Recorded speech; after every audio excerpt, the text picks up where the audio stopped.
صحابی پہنچے، کہا یا رسول اللہ صلی اللہ علیہ وسلم میری ماں انتقال کر گئی لیکن اسے وقت نہیں ملا۔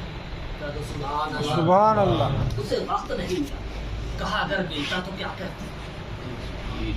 اگر ملتا، اسے وقت ملتا نصیحت کرنے کا، وصیت کرنے کا، کچھ کہنے کا، یعنی یکا یک ہارٹ اٹیک ہو گیا، یوں کہہ لیا جائے آج کے زمانے میں ہارٹ اٹیک آ گیا، یکا یک انتقال ہو گئی، اگر اسے وقت ملتا تو کیا کرتی؟ کہا یا رسول اللہ ضرور صدقہ کرتی۔ سبحان اللہ، ضرور وہ صدقہ کرتی میری ماں، ہم اپنی ماں کو جانتے ہیں، وہ ضرور صدقہ کرتی، وہ ضرور خیرات کرتی، وہ ضرور اللہ کی راہ میں کچھ لٹاتی، ضرور غریبوں کو دیتی، ضرور مسکینوں کو دیتی۔ سبحان اللہ۔ کہا تم چاہتے کیا ہو؟ تم چاہتے کیا ہو؟